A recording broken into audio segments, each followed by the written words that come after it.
Okay, Mayor Jones, you can begin. Great, great. Good morning, good morning, good morning, and welcome to our Stimulus Advisory Board meeting. I am Mayor Tashara Jones. I use the she, her pronouns. And thank you all for joining us today. It's really such a privilege to be advised by a board of individuals as insightful, as distinguished, and as connected to the community and as diverse as this one. Thank you for your time and commitment to public service. I also want to thank St. Louisans for our huge response that we've seen to our call for public input.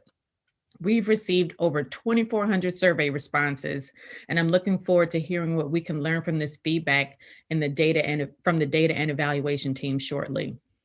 As I explained a couple of weeks ago, while we recognize the singular opportunity to use the $500 million to fund bold investments designed to transform an unsustainable and intolerable status quo, my administration is currently focused on direct relief on meeting the critical needs of individuals, families, businesses, and neighborhoods across the city and getting those funds out quickly.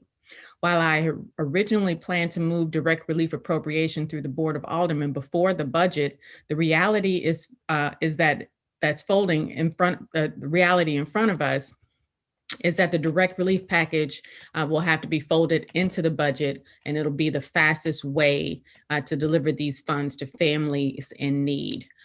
Frankly, it also gives us a little more time to process the Treasury guidance and ensure that our proposed uses are in line with the eligible uses. But though we have more time to finalize our framework, we cannot make additions to the budget until the Board of Aldermen sends it back to the Board of Estimate and Apportionment in mid-June. I want to be very clear with the people of St. Louis. Direct relief funds will be appropriated by July 1st when the new budget goes into effect. Some expenditures I'm looking to include are vaccinations, bringing vaccines to the people, mobile vaccination clinics, door knocking, education, good old canvassing door to door and signing people up to receive vaccines, rental assistance for anyone who's on the brink of because we're on the brink of an eviction crisis, city unemployment insurance. We just heard earlier this week that the state has decided not to continue funding the federal portion. So we want to try to replace a portion of those funds turned away by the state. Youth jobs and programming, we're coming up on summer. We want to make sure that every kid who wants a job can get a job, and that we have plenty of opportunities for our young people to thrive and grow and play and learn this summer. And much more, which is what you'll hear from the Direct Relief Working Group. And finally, before opening up the floor for introductions, I want to remind us all of this body's mandate: to conduct research, build processes, and provide recommendations designed to ensure that the American Rescue Plan funds are invested equitably, in line with the community's priorities, and for maximum transformational impact. To be clear, and I know you know this, but for the public, this is an advisory board, not a decision-making body. That said, process is policy, and this body will shape outcomes for the better for our city. And I'm grateful for your engagement, and I know, and please know, that we're just getting started. With that, again, I'm Tashara Jones. I use the she, her, hers pronouns, and I'm the mayor of the city of St. Louis. And I'll pass it off to Lisa Cagle, who will be facilitating today's meeting of the advisory board. Take it away, Lisa. Thank you so much, Mayor Jones. Thank you for inviting us to be part of this advisory board at this historic moment in St. Louis history. Everyone, I'm Lisa Cagle. As Mayor Jones said, I am the Director of Innovative Services at Metro Transit under Bi-State Development, and I'll be facilitating today's meeting. So here's what's up for today. We'll do a roll call first. Then we will also vote to approve the minutes from last week's, or the May 1st meeting. I did drop a link in the chat if people hadn't seen that for those minutes. Then we will do working group updates and an open discussion with question and answer period, and then follow up with next steps before we adjourn. So we encourage members of the public who are with us today to use the question and answer function of Zoom to ask your questions at any point during the meeting. but we'll have some time set aside after the working group updates to address those questions specifically. So we'll start with roll call. I do want to note that there are several members of the mayor's staff present today, including Jared Boyd, Nancy Cross, and Noel Pfeffer, who have been very involved in this process, and we thank them for their thoughtful engagement. And there are also several elected officials present today who have been engaged in this process and are here to receive the recommendations for this advisory board. When I don't call their names for a roll call for the staff or the elected officials, I want you to know why I didn't call their names. They are here to receive our recommendations as we have been mandated by this group. So I'll start with roll call. I want to change it up a bit. So we'll go alphabetically by first name this time, just to keep it interesting. All right. So first off, Amy Wehrmeyer. Here. Ari Oberson. Here. Blake Strode. Here. Brandon Comer.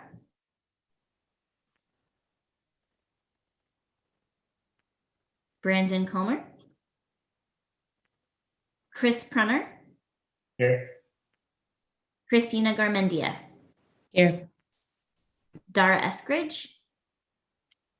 Here. David Dwight. Here. Ed Bryant. Did Ed join us yet? Ed Bryant? He may not have gotten in. I believe Ed has a regular link as opposed to a panelist link, and they're trying to fix that right now. Okay, so Ed may be present. They may not be able to speak yet, so we will follow up on that. Erica Henderson.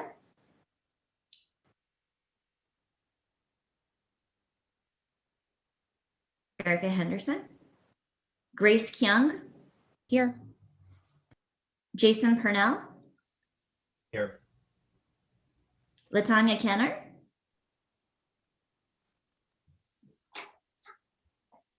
I see Latanya. Here. Okay. Lisa Cagle, I'm here.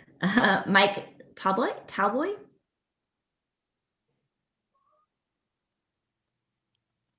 Mike Talboy. Molly Metzger. Here. Nyasha West. Nyasha West. Patrick Brown. Here. Paul Sorensen. Here. Rebecca Weaver. Here. Richard Von Glahn. Here. Rodney Boyd. Here. Sandra Moore. Here. Vanessa Foster Cooksey. Here. Wally Seward. Here. And then did we get Ed yet? Ed Bryant. Erica Henderson. Mike Talboy.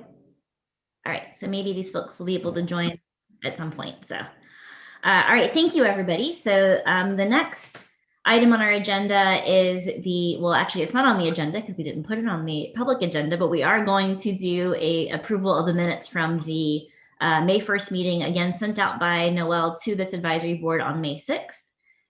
So any discussion of the minutes? Are there any clarifications or anything that anybody wanted to add to those minutes?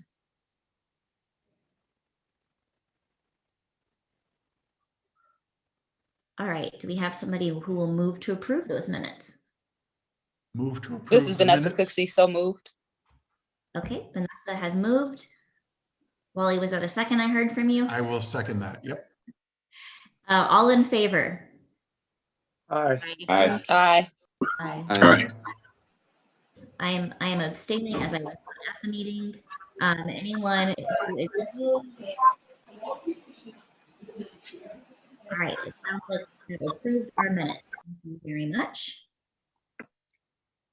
The next item on our agenda is working group updates. So most of our meeting will be structured around the working group updates to frame further discussion and to be able to be accountable to the public about what's going on.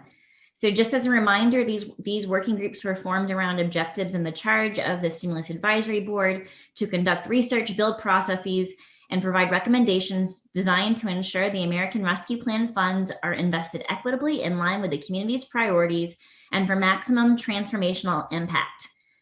The Stimulus Advisory Board will meet on a biweekly basis and work towards the following objectives: management and oversight, direct relief, process and planning, and we have added a data and evaluation group as well to help with this charge.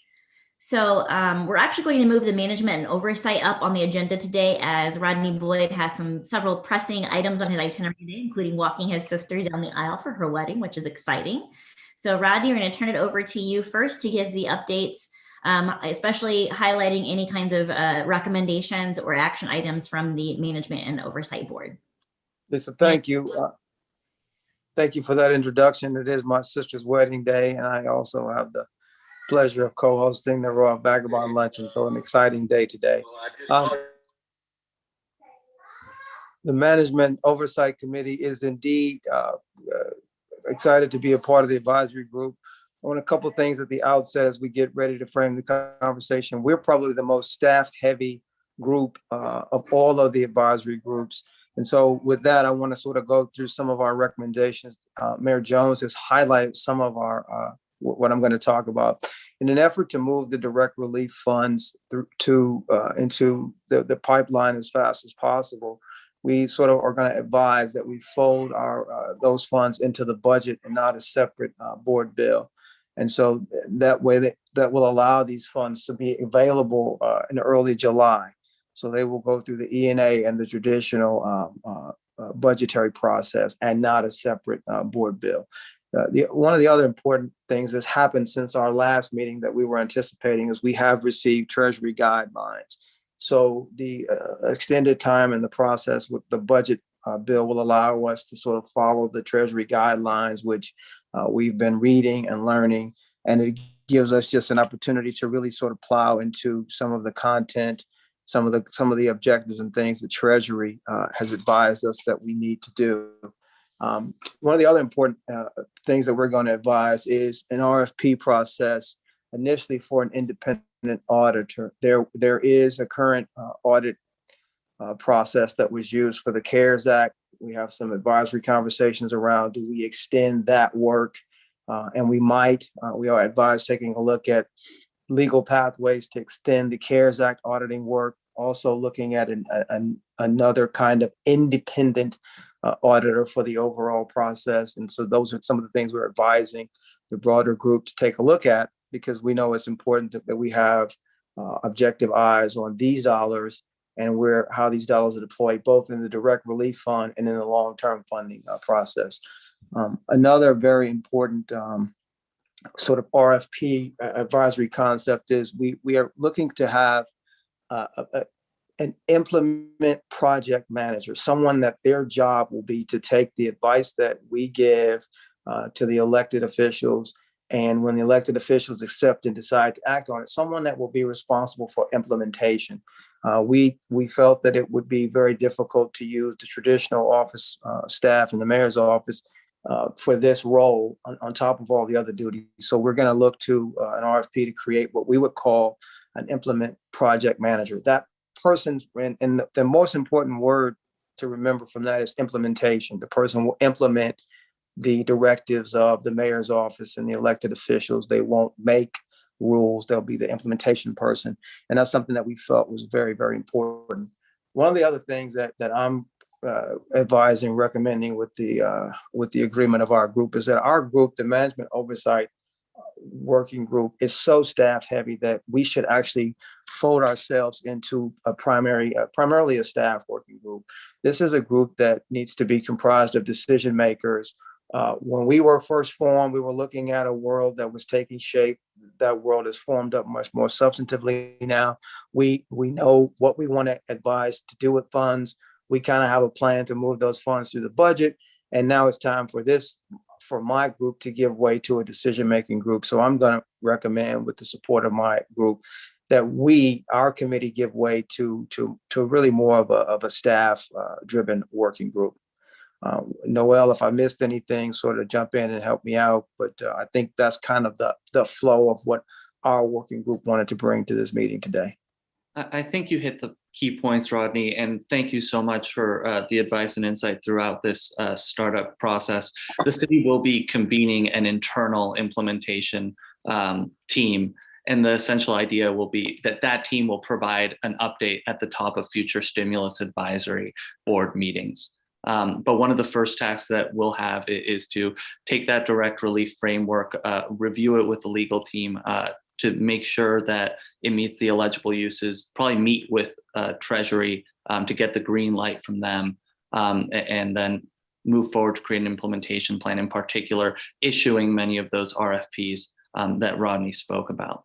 But I think you hit the key points. If there's any other questions, we can open it up to the group. Yeah, I'm happy to try to answer any other questions. Okay, it looks like Molly Metzger has her hand up.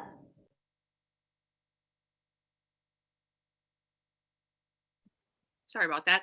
I had a question about folding the funds into the budget process. I think it makes a lot of sense. I did have just a specific question though, since there are multiple funds under ARPA. Of course, the biggest bucket is the state and local fiscal recovery fund. So I assume we're talking about that, the big, $500 million fund, but as well as the, smaller but still significant funds like Ewrap. Are you also talking about folding that into the budget process?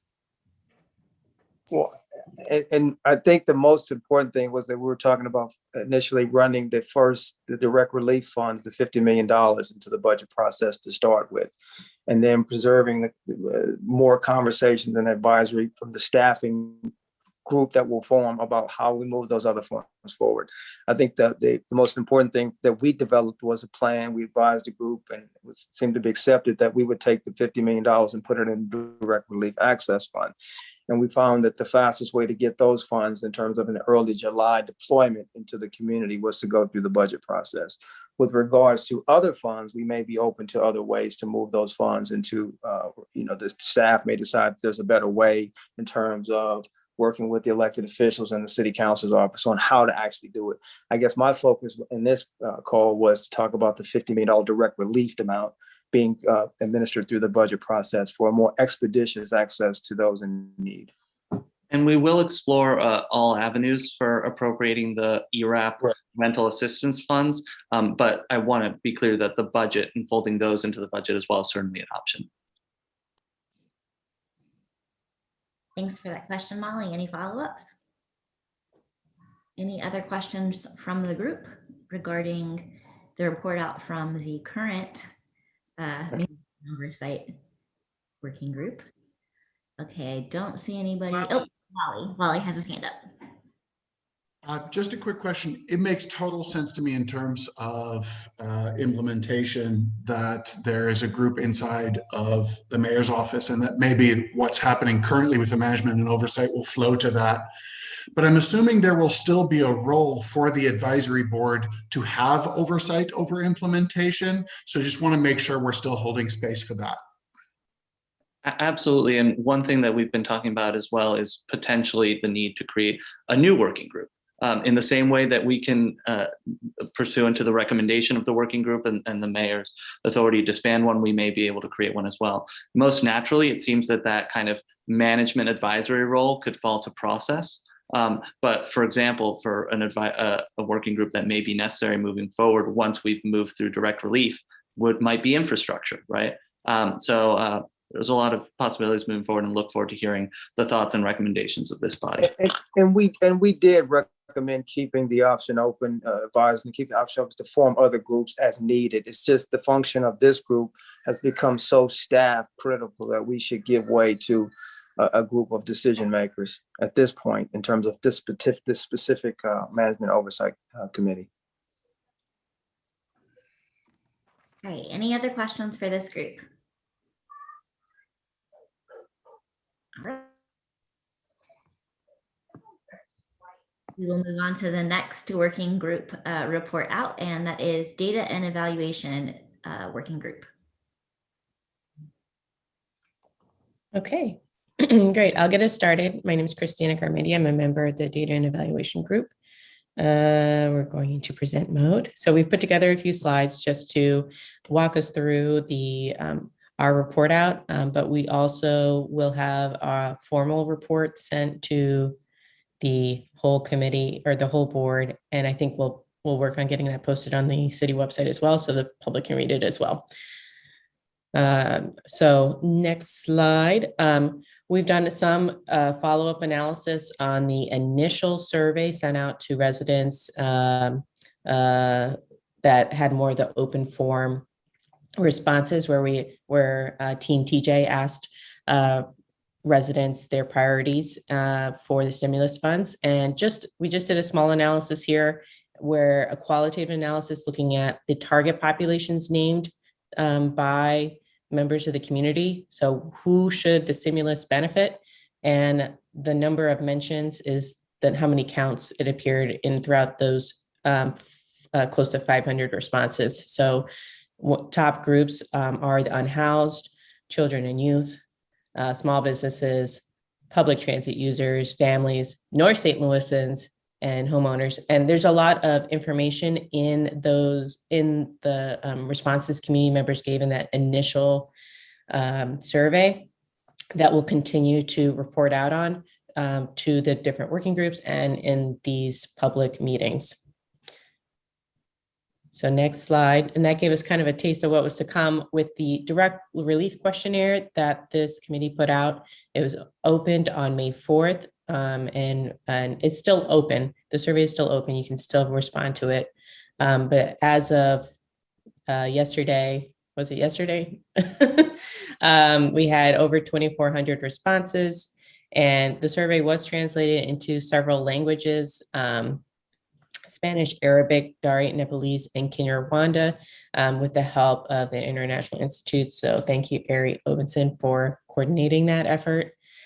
We are working on additional translations as well. And those translations are going to come in handy for future outreach as well. I wanted to note that this survey was a digital survey. So we always knew that there's going to be a bias towards younger, whiter, wealthier residents taking the survey. So they're going to be overrepresented in the survey results. We'll walk you through kind of who took the survey and how that compares to the city population. And then just some technicalities, for both race and gender questions.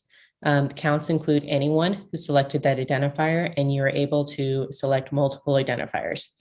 And for income demographics, when we say lower income, it includes anyone who selected no to the question, is your household income greater than $44,000 per year? $44,000 per year is very close to our median income for the city. And then lastly, respondents were asked to score each direct relief option on a scale of 1 to 5, most important to not important. And those options for direct relief were prepared by the by the direct relief committee.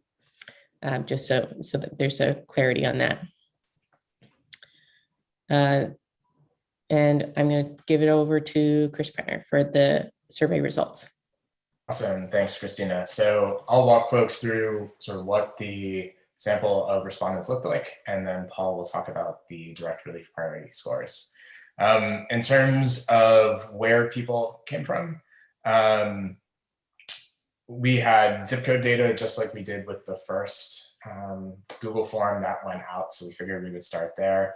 The vast majority of responses, about 78%, were people who both said they lived in the city of St. Louis and had a city of St. Louis zip code. There were a small number of people who said they lived in the city but gave a zip code elsewhere in the United States. After that, the next kind of big chunk of people live in the St. Louis metro area, but did not live in the city of St. Louis. And we had a very small number of respondents from outside of the St. Louis metro. Geographically within the city, the map looks very, very similar to the way it looked with the first Google form. So 63110, some of those South City zip codes and downtown zip codes had the highest response rates. We also asked people sort of more generally what their relationship to the city was. In addition to that, 79% of folks who said they lived in the city, about 44% said they worked or owned a business in the city. A very small number of people said that they go to school in the city. Like Christina said, we wanted to kind of characterize this group relative to the city's demographics. Predictably, because of the digital instruments, the sample is much wealthier than the city as a whole. So we picked $44,000 because that's the city of St. Louis's median income, or close to it. Almost 3/4 of the sample had an income that they reported to be over that number. So again, not surprising because of the way that this was collected. The sample is very much heavy in terms of people in that 30 to 49 age category. So these represent only the people who said they lived in the city of St. Louis. And these are per capita rates relative to those population numbers for the city. So we have the highest per capita response rates in the 30 to 39, 40 to 49 range.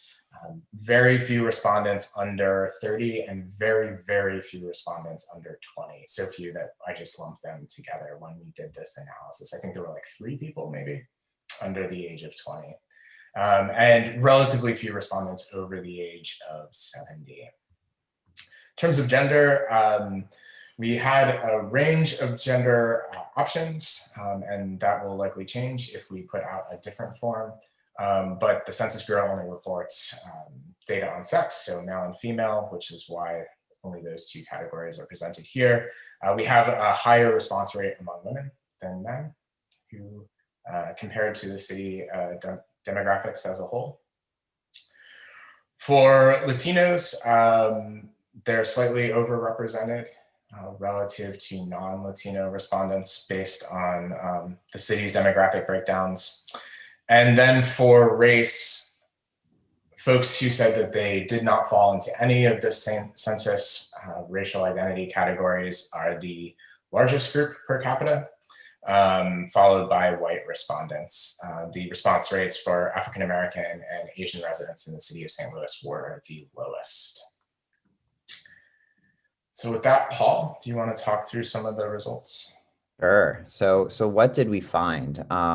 So just to remind folks, if it's been a while since you've seen the survey or you did not take it yourself, the majority of what the survey asked was to have folks sort of name what was their top priority across these 8 categories, sort of their top priority, as well as sort of it was a Likert scale, essentially from 1 to 5, with pressing need to something that's not so pressing. And so what you see here is how those critical needs sort of compare to each other. I do think it's important to note that, median scores were above average, were sort of 4 or 5 for all of the direct relief priorities. And so people thought they were all important. But even within that, there was some variation in terms of what folks ranked at the top in terms of their mean or average. So you see critical health needs rise to the top.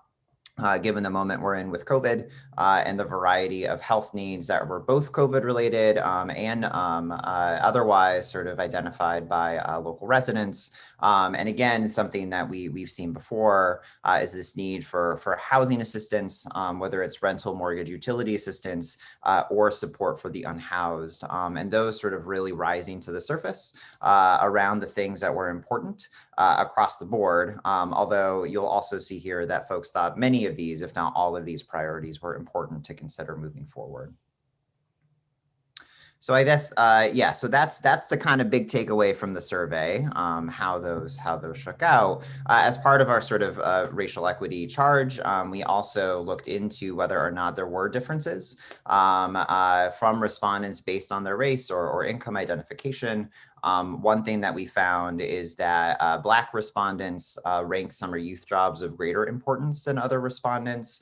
So that's definitely something to take into consideration. And I think what Christina and Chris mentioned before about survey bias and digital survey bias should be sort of pulled into this slide as well, in terms of, this was just based on who we heard from, but who we heard from was also skewed in certain ways.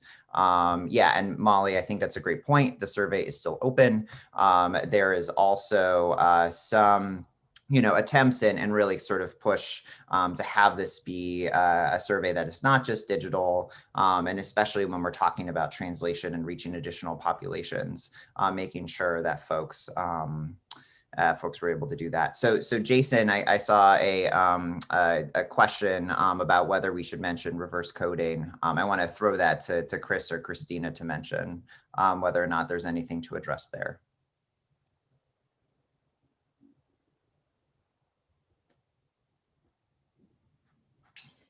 Yeah, I can just, I guess, say quickly. So I think when we set up the initial form, the values for the direct relief category support went from 1 to 5, but also included like a text label that was associated with each of those numbers. So from very important, which was associated with 1, to not important, which was associated with 5.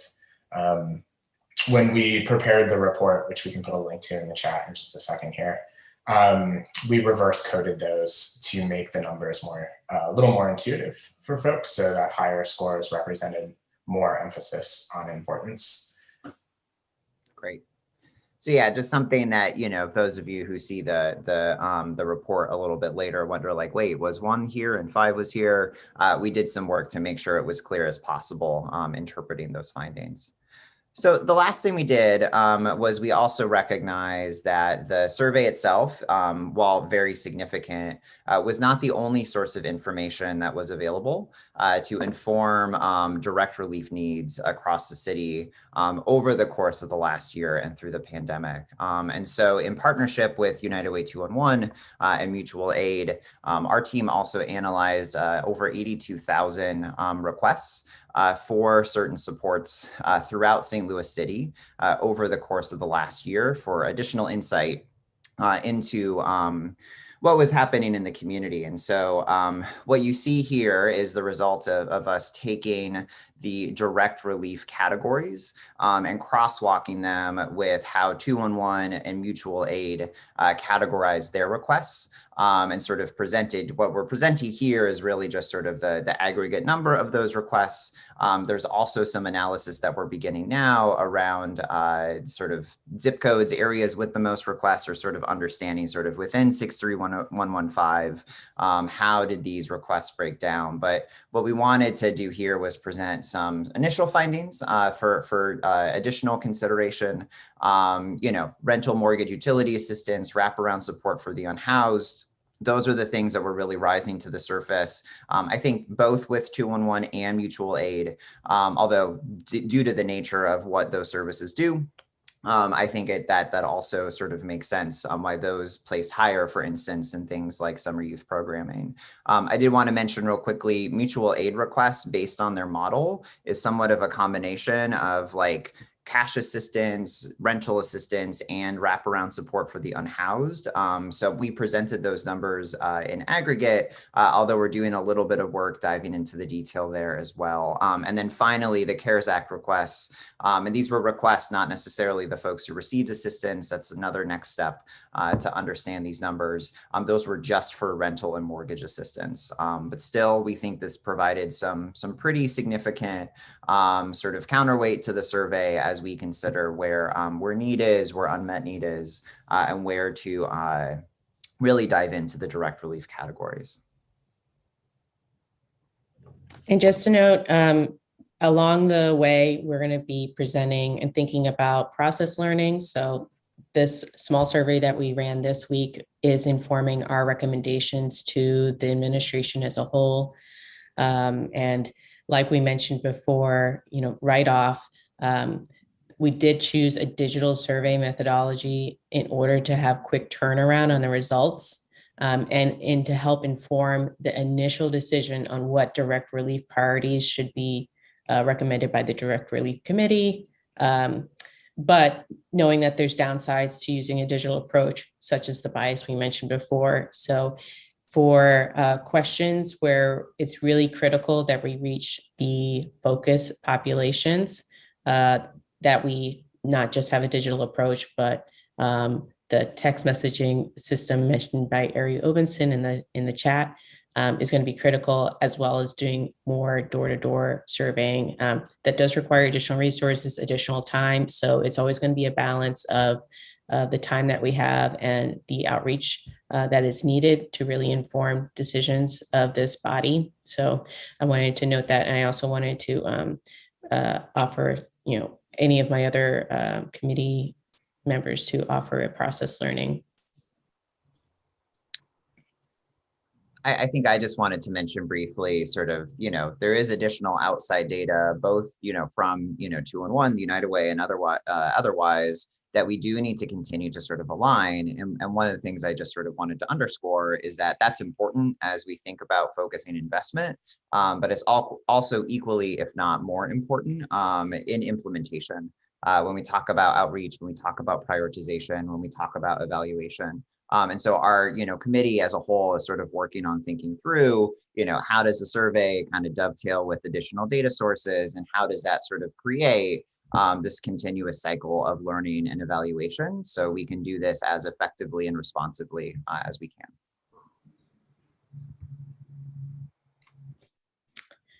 All right.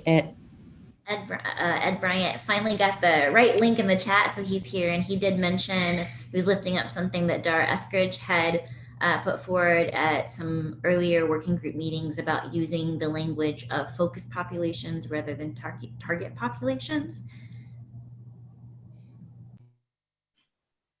Noted.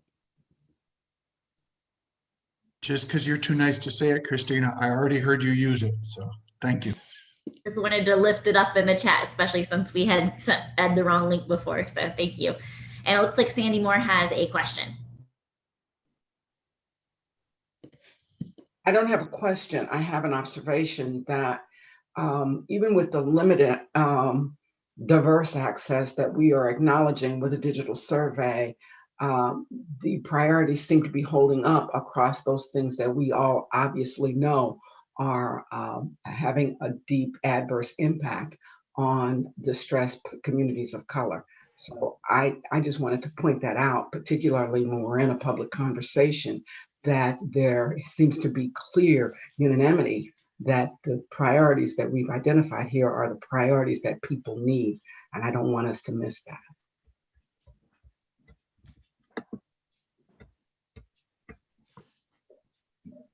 Other questions or comments from the advisory board? It will remind anybody in the public to also drop any questions in the Q&A that we will address later. Wally has a comment or question. Just a quick comment. I want to give a huge thank you to the data folks. I know you all have spending a ton of time on this, and it's all volunteer basis. Really appreciate what you've done here and that clear cogent report you just gave out. Thank you. Absolutely. I want to echo that. Yes, the slides are very helpful for looking at this large amount of data that you have already been working with. So thank you very much for that and making it clear as possible. Any other comments for this working group? Okay, seeing nobody raise their hands, it looks like we will move on to the direct relief working group. Okay, I'm going to unmute, and I am here, and I'm going to share screen. Our slides aren't as pretty as the data group's slides, but we do have some. Let's share that. Okay. So I'll back up here. Again, good morning, Ed Bryant, United Way, Greater St. Louis. I'm also working with the data with the data group, not the data group, but the direct relief group, as well as the process and planning group. What I wanted to do is just basically remind folks of our mandate, so you can kind of get a sense of how we are looking to develop a framework for prioritizing the direct relief investments into the community. Our framework is conducting outreach to the marginalized communities and institutional stakeholders in order to assess the immediate needs of city residents. So again, highlight immediate needs, identify opportunities for impactful interventions. So highlight there is impactful interventions. There are so many interventions that we could take, but we're going to be really taking a high-level look at what we believe are going to be the most impactful, and then recommend an actionable direct relief framework. And so how are we going to get the dollars from the city to the folks that need it? Here is a list of the folks that are on the work group. So you get a sense that of the amount of expertise from the community, our organizations, and how we can kind of lean into the work a lot of people are in this group that actually provide direct relief from their direct services from their organizations, as well as are really deep into the community and understanding what are the actual needs throughout our region. Hey Ed, this is Yes. great. I'm so sorry to interrupt you, but I think you're using out-of-date slides. If we can use the slides from Google when we were creating it online together. These are the slides that I have that were based on that deck. Yes, Yeah. I made some changes this morning, but I am happy to chime in when we get to the Okay, great. Yeah, please do. rental assistance. Thanks. Yeah, please do. So just as you saw from the data team and the direct relief categories that we're really looking at are really based on some of the findings that we got from the data team, but also the recommendations that we made in terms of the high level categories of the allowable expenditures that we can spend from the American Rescue Plan dollars.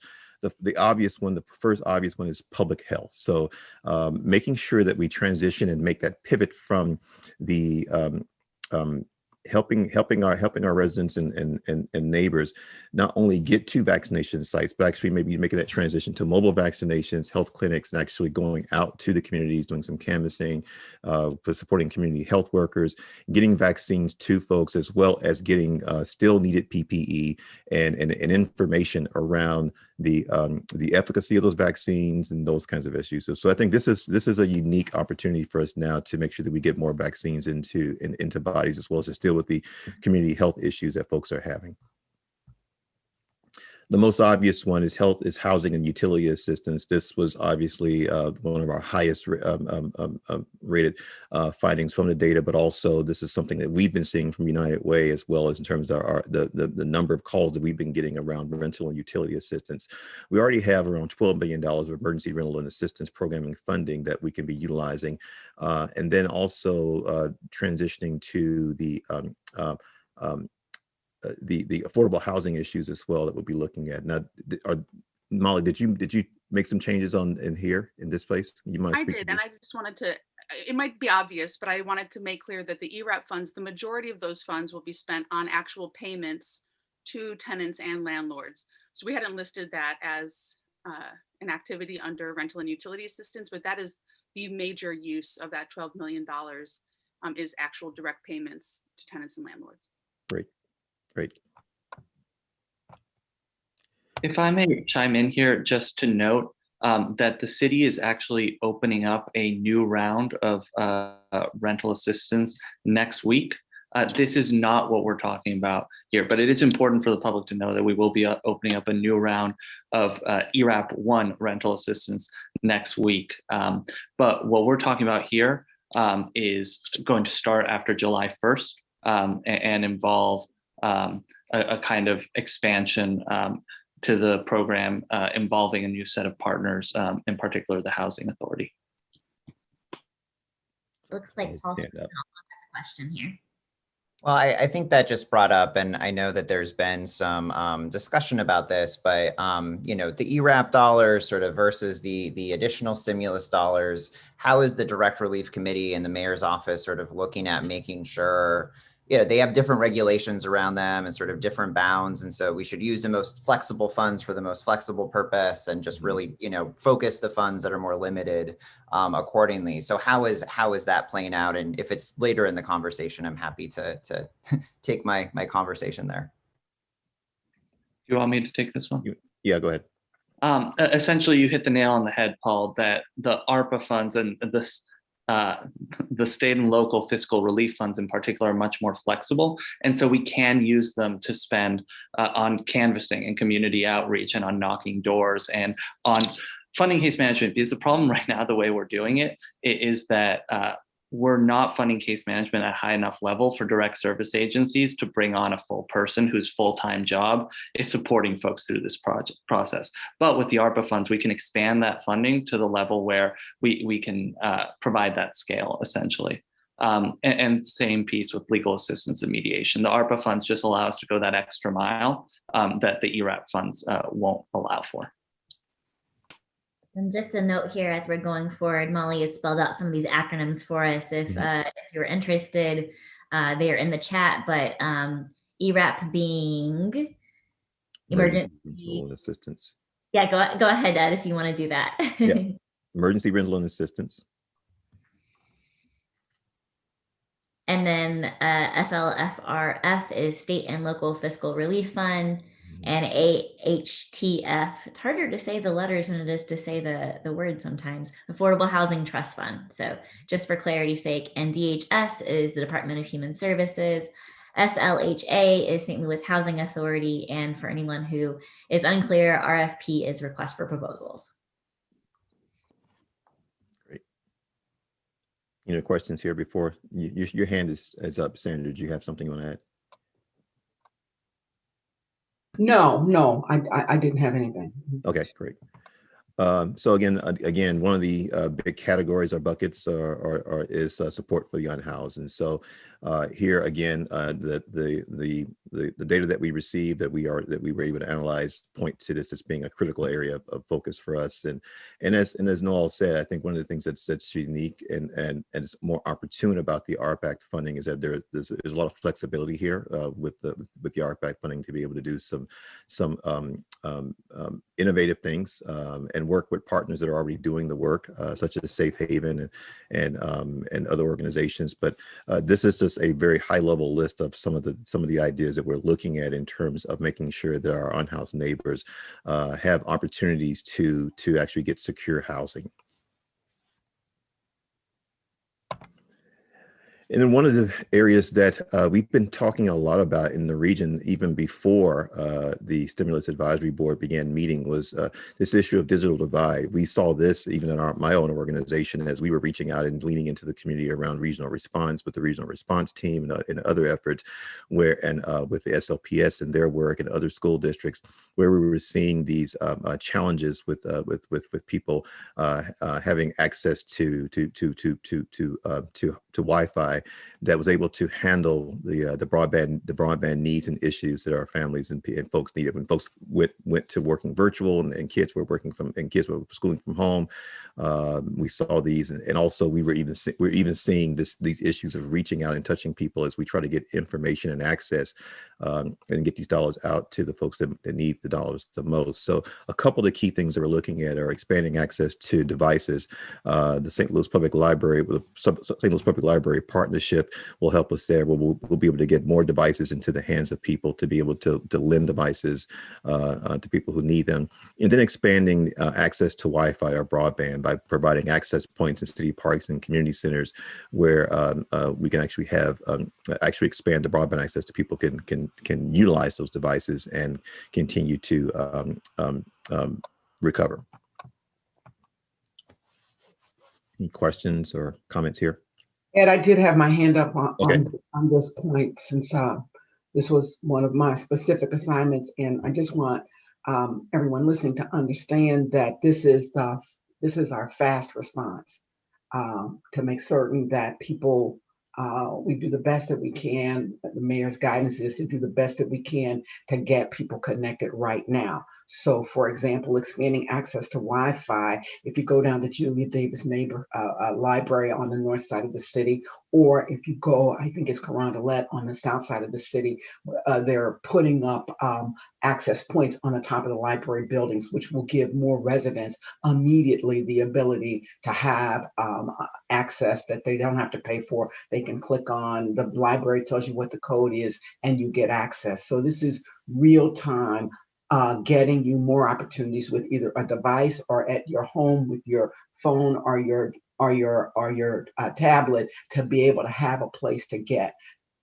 The rest of the story, however, is that this is something that we'll go into more infrastructure discussions as we go on down the line. And we look at this as something, and this is the mayor's guidance, that is really important to the entire city. We have our equity lens on all the time, but this is something that is important across the city. So I just wanted to add those two pieces in. Great lift up. Any other comments, reactions? Yeah, so there are a couple of things here. Wally in the chat asked if we create public access points, can any logon process include pointers to whatever public input the city is looking for at any time? So an interesting suggestion from Wally here. Mm-hmm. And then I'm just going to go ahead and put this question from the question and answer because it's relevant here. Is it possible to ask churches and centers of faith to add Wi-Fi access points as well? Might be better added coverage. Very good points. Good point. We will take, I will take them back to the work table. Also, I think something we should probably consider when we begin to continue to discuss this is like, so there's several initiatives that other organizations like the Regional Chamber and us, as well as the another organization is doing some research to actually map out broadband access across the region that we may want to utilize, find out how that work is going on. Since because to your point, Sandra, this is also an infrastructure play as well. And so it's something that not only have we recognized within our COVID-19 response efforts, but also other regional partners and regional organizations recognize this is an issue that can be a infrastructural systems change, ground changing approach for the whole region. Absolutely, Ed. And we encourage anybody who is attending this call and knows about efforts that we may not know about. There are some outreach going on about this, but if you know about efforts, feel free to drop them in the question and answer so that we are coordinating as much as possible. So if no other questions or comments, I'm going to move on to the next slide. I only have 2 more slides, I believe. And then one of the areas is youth jobs. And I think, youth jobs and programming, our kids are going to be moving into summer programming right now. And so there are additional efforts that we may want to pull into and lean into here around programs like the Gateway Go program that provides transportation for kids to get to their summer youth jobs. I know that the Regional Youth Employment Coalition is beginning to kind of ramp up their work in their summer youth jobs programming, and then doing recreational center and programming within creating learning labs. Basketball league is coming back or could come back, putting more social workers into the community. And then we're looking at partnering with the St. Louis public school system around programming that can actually not only start in the summer, but even move beyond the summer as we move into the new fall semester. Any other things here that from committee members that they might want to add? Looks like Jason has his hand up.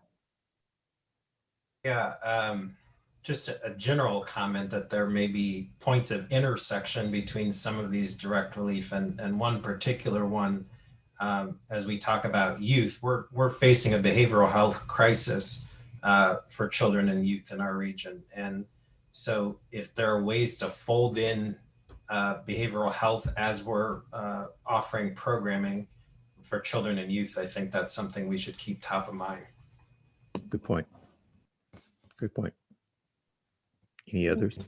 Also a suggestion by someone from my staff at Metro, actually, of coordinating with some of these programmings like the job programmings, perhaps the Gateway Go programming, to make sure that there are resources available in public areas like public transit, for example, so to connect people with services so that people who may not be aware of it already get connected to services. So I just want to highlight that as a suggestion.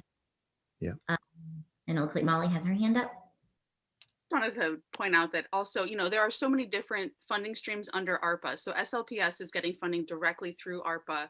Mm-hmm. So, obviously these are urgent needs. Our funds are going to be moving, in July, it looks like, but that doesn't mean that this need will not be met before then through other streams, like through SLPS. Yep. Great. Any others? This is Jared. I wanted to kind of amplify Molly's point, and I think it's perhaps worth providing a larger or a broader explanation for folks who don't follow this every day and who are at home and are not on the committee, in the sense of why outreach is such a prominent part of kind of funding for the direct relief, in the sense that all of the money that St. Louis is set to receive, the $500 million, really doesn't explain the full extent of stimulus funding that is available to St. Louis. There are buckets of money that people don't simply know about, and we actually have to go and meet them where they are to pull down those federal funds above and beyond the $500 million that we're set to receive. So, Molly, I think it would be worth kind of framing that a little bit more, But I would also say we've met with Dr. Adams at SLPS. There is a great working group of youth service providers that is meeting on a weekly basis that is trying to prepare for the summer and align our priorities with the school's priorities. But I would love for Molly just to kind of frame the opportunity beyond the $500 million that we have. Not sure why you're putting me on the spot, Jared. Sorry. No, to be honest, I mean, I've been trying to wrap my head around all of these funding streams. It's really complicated. So I think, honestly, I would like to send it back to one of the working groups to really give us, to kind of step back a little bit, since we do have a little more time than we realized, to figure out, what's already, what's set in stone, what's not set in stone, so that we're better able to identify the gaps. So I'm not really ready to speak to it, to be honest, but I've been trying to wrap my head around it. Well, and I think that what Jared is really kind of getting at is that in addition to the direct relief funds, there are also program dollars that are in the ARPAC from different departments within the federal government, such as CBDG funds. I mean, there are different funding sources that you can actually apply for in those departments, in addition to the $517 million or the $2.8 billion that the state of Missouri is going to get. And so that's something that I think I agree. We need to kind of maybe take a look at that, because there could be more than just there is more than the 517 that we can get. And an observation that I'd like to make about that, and we know on this Stimulus Advisory Board that we've all been thinking about it, but I think that at the beginning of the conversation today, it was highlighted from the management processing group that this is part of the thinking around getting an implementation team and implementation leader in place. So again, the mayor and her staff being very thoughtful around this one-time opportunity to pull all of these sources together and have implementation happen in an integrated way. So as Jared said, my offering here is for people who aren't thinking about this every single day, is that's why that piece that got talked about earlier by Rodney is so very important, so that all streams flow together and we maximize this opportunity for the benefit of the citizens, because at some point we won't have such a lucky flow of resources. But with this kind of approach, the goal is that we'll be so much better off, so much further down the road. Absolutely. Just a real quick, sorry. No, go ahead. Real quick tactical point. There's also an opportunity to have vaccine access in summer programs for youth, now that we've got younger age. Good point. That's a really good point. We're doing pretty good on time here. So there's several comments in the chat and from the public that I'm just going to highlight here just so while we're on this, because it's all relevant to this specifically. So Sandy, thank you for that. I think that was very clarifying. So thank you for bringing out that. Christina Garmendia also had suggested it sounds like an opportunity for a new working group on intergovernmental coordination to keep us all updated. Several folks agreed with that. So that's a recommendation that I want to point out there. There is. Can I ask a clarifying question on that point? Is that for a working group within the Stimulus Advisory Board, or for a intergovernmental separate working group that also delivers updates to this body? It sounds like a separate working group was what was recommended, but Christina, you can speak to that if you'd like.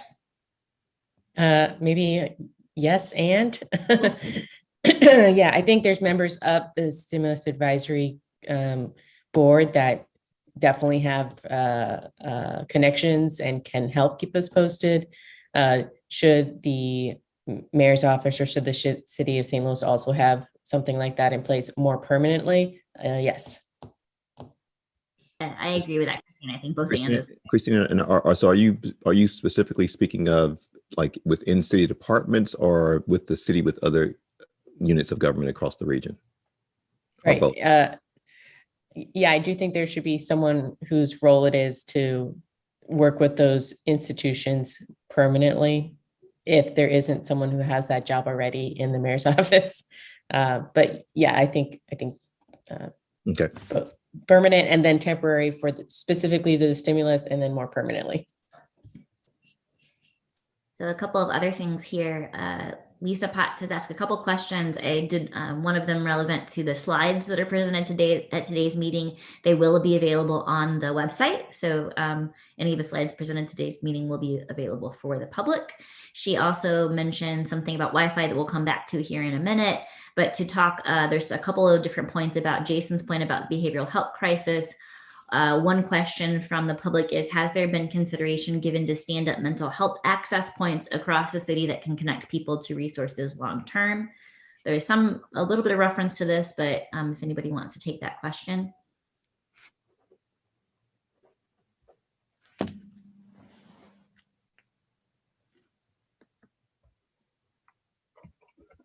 I do. If we go back to the health slide, we do want to invest in expanding behavioral health resources, but still working out implementation details and welcome input. And then also Grace in the chat mentions for behavioral health needs for youth, the health section is looking into options to support behavioral health needs. And it's a good reminder for us to tie the different relief sections together in our approaches. There is a question from Paul about how is the city also approaching coordination with the state, given assistance dollars flowing through the Missouri Housing Development Corporation and otherwise. This might go back to Christina's suggestion as well. And then a question from Molly to Dara, who said, Dara, you previously shared a very helpful overview of the various ARPA funding streams. If you have that handy, could you please share it again here as a link? And Dara just did that. So that is available in the chat to everyone, all panelists and attendees. Okay, I think that's all on the health. Just regarding Wi-Fi, Lisa Potts mentioned that there is a clergy advisory board that has churches representing all walks of faith, and they are in need of having Wi-Fi and broadband access. So maybe we could coordinate with them on that digital divide question. Good. Back to you, Ed. Okay. So this is my final slide. So this is the big area around economic relief. And so this is where we're looking at some innovative things that we're considering in our direct cash payments. As you know, this past week, the Missouri governor directed the Department of Labor to no longer receive the additional federal dollars of unemployment dollars of $300 a week that people were receiving on unemployment. So we have had some discussions about doing something here to help make the landing of folks softer. So we have more to really discuss there. Some targeted small business and nonprofit grants, as we know, during the pandemic. Some of the businesses that were the most hurt were the small businesses, and specifically minority and women-owned businesses as well. And so we did discuss and have been looking at some providing a technical assistance hub for MWBEs, minority women-owned businesses.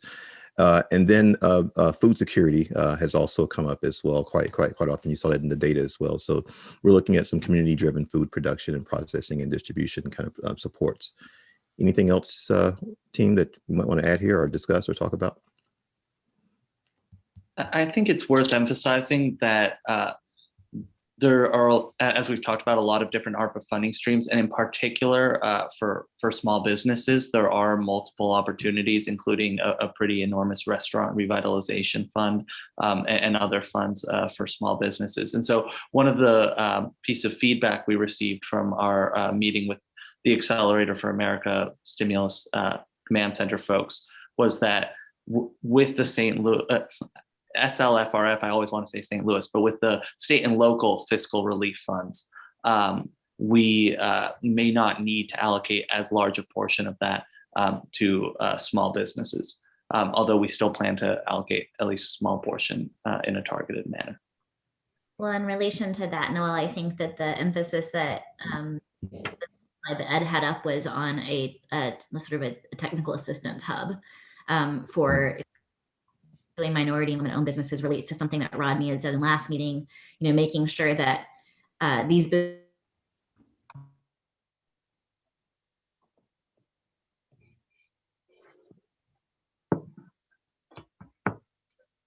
help. Question chat here from the public.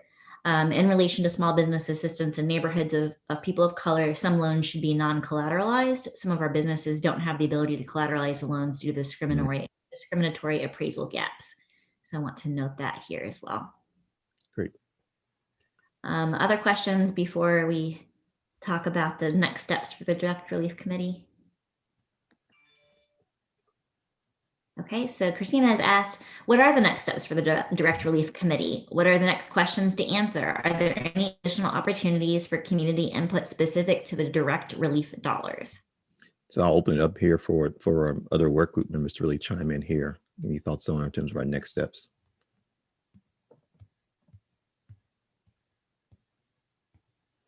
I think one of the areas that we obviously have a lot of ideas that we've presented to here, today across all these categories, and there's a lot of need, and we recognize that 50 million sounds like a lot of money, but when it comes down to the need, it's actually not a ton of money, and so we're going to have to focus. And I think one of the, getting the data from the data group has been very helpful, and I think the next step for us that we're looking at is can we take some of these priorities that we've outlined today, get another level of community engagement and feedback, perhaps through a public engagement process coming before us and being able to talk to us through maybe a public hearing of some sort, to get a little bit more feedback before we can make some final recommendations about around each one of these areas, while also finishing on our end all of the analysis that we need to do about all these different funding streams and money that's going into different governmental entities, to make sure that we really are targeting these resources into areas that are not getting funding through other governmental sources or other funding streams, to make sure that we really are putting the resources where it's going to matter the most. But I'm happy to have other committee members speak up in addition to that as well. Thank you, Alderwoman Dr. Green. It's exciting to get to call you that. And thank you for your engagement in this process.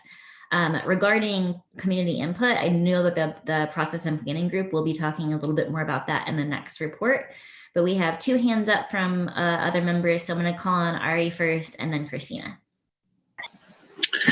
Yeah, thank you. I think next steps for the Direct Relief Group is really beginning to have an engagement with local partners to determine what kind of initiatives are ongoing, which could provide answers to some of the questions that we raised in our groups, and also will highlight, it will facilitate the direct relief process, because at the end of the day, the goal should be providing direct relief, and that relief should be immediate. So working with existing programs would probably be the fastest and easiest way. And I think that should be a next step in our conversations as a working group. Thank you, Ari. Christina, do you have something to add or something else to address?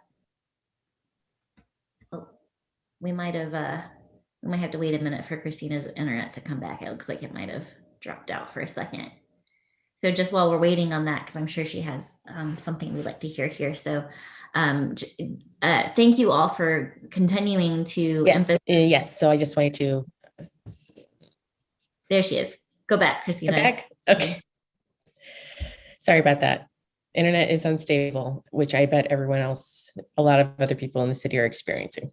The question, or I guess the follow-up comment I had, it sounds like we need, and I think the Direct Relief Group has already been starting to do this, the initiative mapping, the partners mapping, and the other question, if this first survey looked at what should we consider for direct relief, the next category is how, and how should that how should those direct relief priorities be delivered? So that's just I'm sure the process and planning group has thought about this too, but that was just one of I'm thinking ahead for the data and evaluation crew, like what's our next task?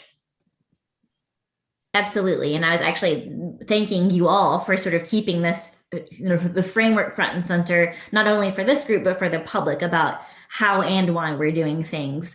The process and planning group I know has thought a lot about public input. And so they'll talk about that a little bit. But I really want to just highlight and thank all of these groups for the tremendous amount of work that you've already put into this thoughtful analysis, thoughtful about process, thoughtful about how to make sure that people's residents in the city are included as much as possible. This is a amazing amount of work for a volunteer group, and it's really encouraging to see the passion and commitment from residents of the city of St. Louis and those who are part of this region. So any other questions or comments for this direct relief group? Hey, Lisa, this is Patrick. Go ahead, Patrick. I'm curious if Noel, maybe, have you considered the level of granularity that's going to be required for the $50 million expenditure being incorporated into the budget? Because that directly impacts how quickly we would need to finalize recommendations for you all to consider. It's a good point, and we're using initially, when we were considering this as supplemental appropriation, we were using Board Bill 49 as a model, which has different categories ranging from a couple $1,000,000 to a couple $100,000, each with kind of sentence descriptions of what that money is going to, and then the department that is authorized to allocate those funds or to issue an RFP. So that's about the level of granularity. Going through the budget, it's a little bit different. There can be certain categories, for example, the Ewrap rental assistance funds, where we can really say $12 million for rental assistance and rental and utility. There will be other categories where we want to get a lot more granular. And that'll really be a question for the direct relief group and for the implementation city group. As to how much granularity is helpful and where we also want to leave a little bit of flexibility. Because an important point that I know Sandy has made is the need to leave some contingency funds in here for flexibility as new needs arise.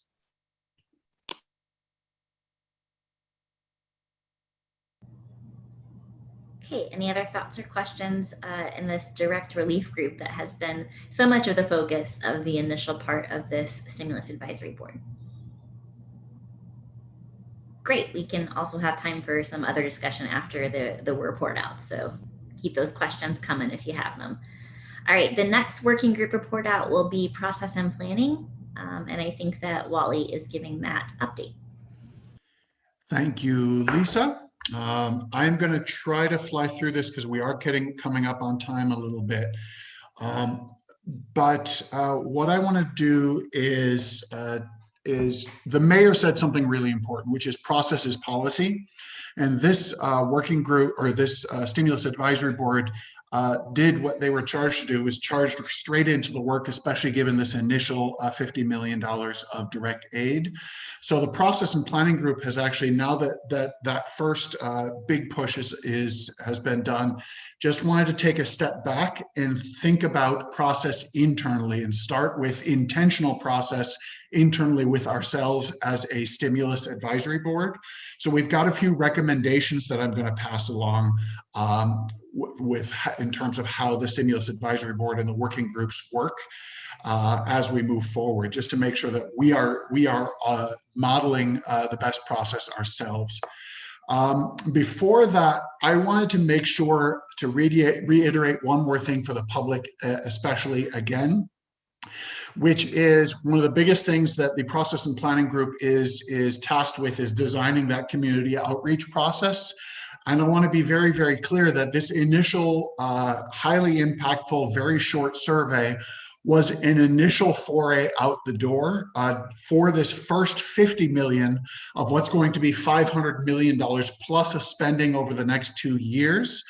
And that a big piece of what's going to be happening over the next few months is designing the full outreach process, which is going to involve digital, it's going to involve canvassing, it's going to involve paper, it's going to involve all the possible touch points we can with the community as we figure out this spending over the next couple of years. So just wanted to give people a sense, nobody thinks their community engagement job is done with a digital survey.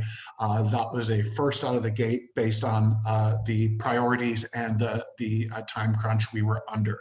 So I just want to be really clear about that. The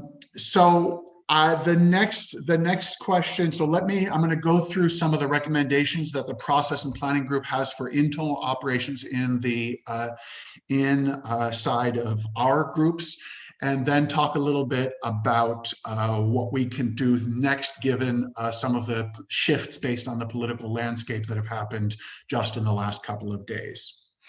So process recommendations for the full stimulus advisory board. That's all of us when we meet together on a bi-weekly basis. Number one, we'd like to recommend that the stimulus advisory board internally designate board co-chairs. And those co-chairs' role is to gather the agenda items and serve as main internal points of communications for the full stimulus advisory board. These chairs should not be city staff or a transition team. They should reflect inclusivity and diversity, and they should be a city resident. And I believe, Grace and Lisa, if you could put the link into the chat, we have created a form for folks that are on the Stimulus Advisory Board that meet these criteria to indicate their interest in the co-chair position. So if someone could place that in the chat for me, I would appreciate it. Second, we've been doing it, but we wanted to make sure that we do it openly and intentionally, which is that our decision-making processes, both in the working groups and the full stimulus advisory board, have been largely informal and consensus-based for decision-making. That has worked well to this point, and we want to continue to work that way. We just want to call out that that is our intentional plan. We would also like to make sure that both the full stimulus advisory board and each of the working groups install a backup plan for a general vote to be won by a majority in case of an inability to reach a consensus. And it would be the job of the co-chairs to decide when that consensus isn't being reached and a vote is called for. We also recommend that the Stimulus Advisory Board internally designate a facilitator for each meeting. As Lisa's been doing such an amazing job today, I think she's made a really good point for why that facilitator, separate from the co-chairs, whose job is only to make sure that the conversation is moving forward, is a really, really important piece of the puzzle. Thank you for your service today, Lisa. We just want to make sure we do that a little more formally moving forward. We want to recommend that every effort be made to seek clarity, and I think this is already happening, on the timeline of appropriations disbursements in terms of the process of spending these funds. And that includes some work in educating and capacity building among the public to understand these processes. And I'm going to talk a little bit more about that in the context of some future community engagement recommendations that we have. Finally, we want to recommend, and I'm sure this is already happening, but we just wanted to put it on the table even more, that a communications strategy be developed ASAP to ensure that the public is aware of and understands the decision-making process, who the Stimulus Advisory Board is, how we fit into this process, how the political piece of the process is going to move forward, and our expectation of a robust public engagement process over the next few years. And also how that public input is integrated into the eventual decision-making on the allocation of funds. So those are some recommendations for internal next steps and processes for the full Stimulus Advisory Board. We also have some recommendations for each of the working groups, and it sounds like we may have some new working groups, so we should keep these in mind as we form those.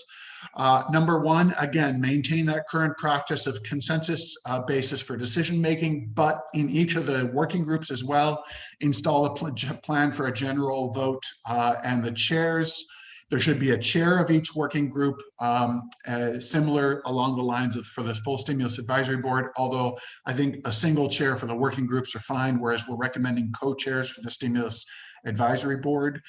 Their role would be the same. And we also want to make sure that there's communication happening between the working groups as well as possible. So if it's possible to designate some working group liaisons, there are several members of the Stimulus Advisory Board that are sitting in several different working groups. And I think a little bit more formally to make sure that there's someone's responsibility to make sure that when direct relief makes a decision that's going to affect data gathering, that's going to affect process, that information is being communicated from working group to working group as quickly as possible, simply by designating someone in those working groups to do that.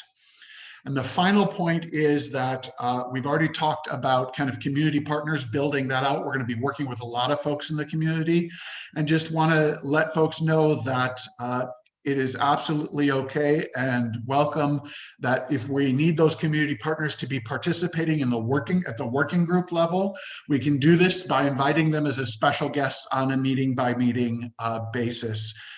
There isn't a problem with that, but that should be the process to bring those community partners in, invite them as special guests on a meeting by meeting basis. So those are some of the recommendations. I've also got that in a document that we will be forwarding to the full stimulus advisory board so that you have all those to look through as each of the working groups kind of has their next meeting internally. The final point that we wanted to bring up from the Stimulus Advisory Board, and I don't have approved language from the process and planning just because this happened so fast. So anybody please jump in if I missed something. But that is the shift now from this initial $50 million being a supplemental appropriation, which meant bill was going to be basically have to be written this, starting this week moving forward. That coming through the budget means we have a little more time, which means we would very much like to get more community input and some different kinds of community input, some differently structured community input into this initial $50 million plus appropriation process.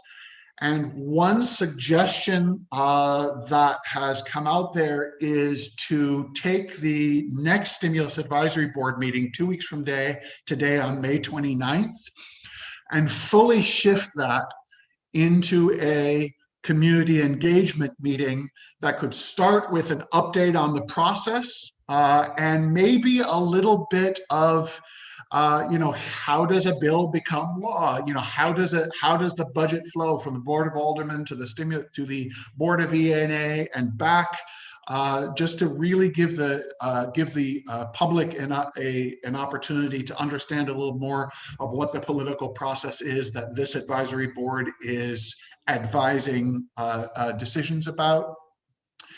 And then ask each of the members of the Stimulus Advisory Board to introduce themselves very briefly so that the public can see who's on this advisory board, but spend most of that meeting, most of that 90 minutes with public testimony.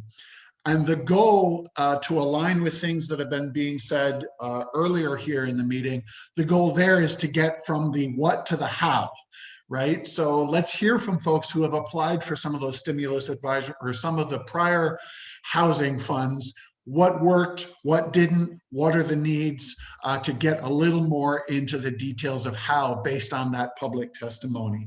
So that's another recommendation we have to the Stimulus Advisory Board to think about moving forward.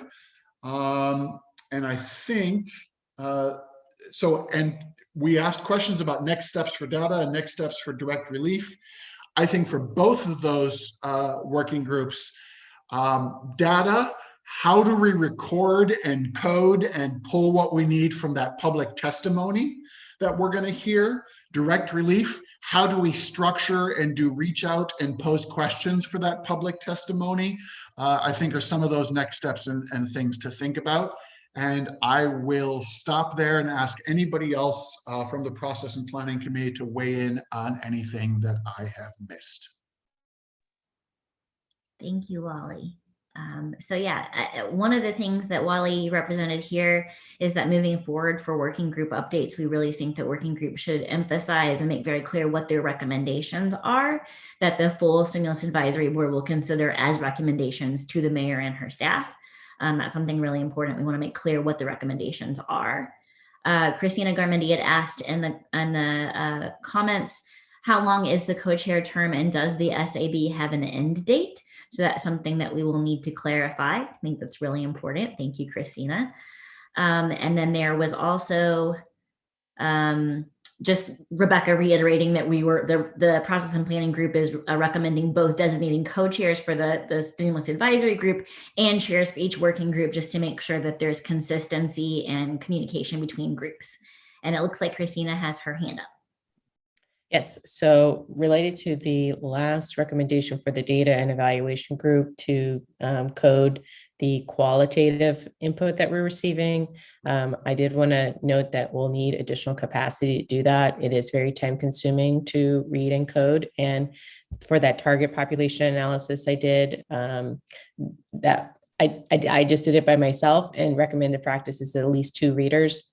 So just to, I'm happy to pursue that recommendation. We'll probably want to bring in some additional readers. And I've had a few people reach out to me to volunteer. So I didn't know if there was any feedback from the rest of the group, whether that would be all right for us to bring in volunteer readers to read the survey responses.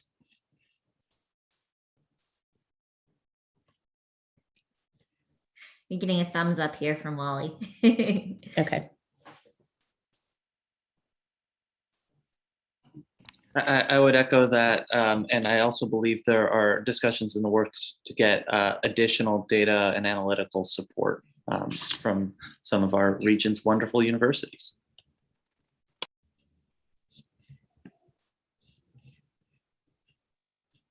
Okay, so we are coming up on time. It is 11:30. There was some questions specifically about the direct relief group and when is a recommendation officially being made to the mayor about this. There were several questions about timeline. That's something that the process and planning group has been working on and will update this week. We need to get a process that's easy to get all the working groups to get their decision points in there so we can address some of those questions in a coordinated fashion so that we're not all just doing this separately. There have been no other questions from the public except for somebody asking if they can send snacks to us, because how many hours a week are we having to spend on this, which we appreciate that. And, you know, if you want to send us snacks, we would not say no to that. Wally has his hand up again. I'm not sure if it's popping up for you, but there is a separate question from a T. Irons in relation to small business assistance in neighborhoods of people of color. Some loans should be non-collateralized. Some of our businesses don't have the ability to collateralize the loans due to discriminatory appraisal gaps. So just wanted to lift that up. Thanks, Wally. And I also want to also amplify the question about the timeline of when the direct relief framework will be proposed, because I actually think that's a really critical question. And I would ask process, do you think it's important to have that framework available before the public hearing, right? So that the public has something to react to and provide feedback on, or after, so that it is built in light of those recommendations? That's a question for us to consider. Wally has some initial thoughts about it. I think we should probably think about it and we should, but I think there's an easy, which is that we use the big buckets that we already have as a framework to inform the questions that are answered, or the testimony that we're going to bring to that public input, to dive a little more deeper. What does it mean to put money into housing? What are those specific issues? What does it mean to put money into youth behavioral health? Can we just drill down a little more on what those specifics look like? I think that's what the public testimony would be useful for. What's the experience from their end to guide how that money is spent in each of those buckets, if that makes sense. Okay, and Sandy, you have your hand up. On mute. With regard to Citizen Irons' comment, I just want to make certain that the public knows we've not talked about any loan program as part of the stimulus. We've only talked about small business granting. So that point is very well taken, and we'll keep it under advisement, but I just didn't want anyone thinking that we've even contemplated any loans for this direct relief. Great. Okay, in the interest of time, are there any other pressing things or recommendations that we want to make sure are lifted up that we're not super clear that it was a recommendation that we made at this point? That as a recommendation, again, from the process and planning group, that it's very clear in the future what recommendations are being made by the different working groups for this Stimulus Advisory Board to consider as a recommendation for the mayor and her staff. Christina, go ahead. Last comment is related to it.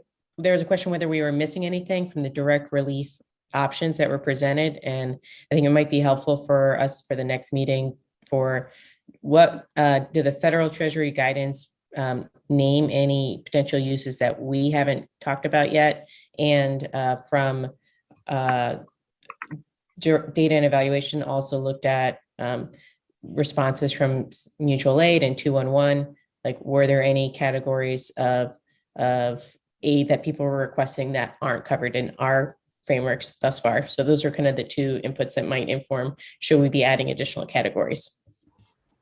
Great, thank you.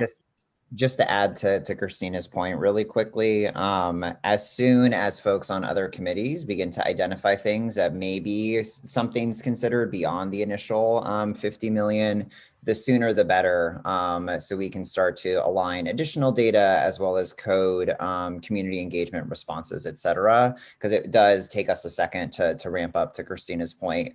And we don't want to miss, coding something while we're going through the deep dive with volunteers or otherwise. Thank you, Paul.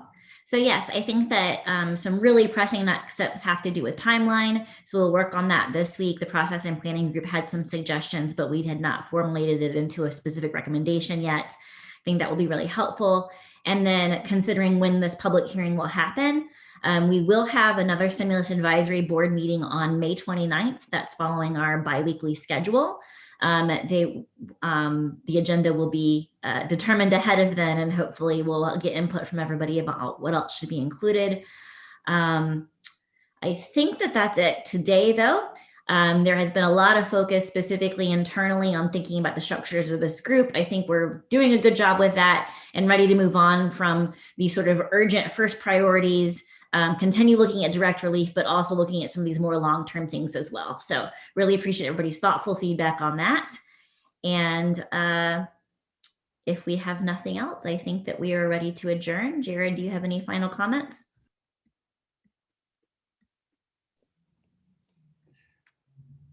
Just want to thank everyone again for this largely volunteer effort. I think, we can't thank you all enough for rallying around this time of need. So thank you all again for your participation, and for those who are not formally on the advisory board for following this and asking wonderful questions as well. And I did want to note one more thing, that it looked like besides Alderwoman Dr. Green, that also State Representative Kimberly Ann Collins was on the call today. So we appreciate her input as well. So, all right, thank you everybody, and have a good weekend. Thank you.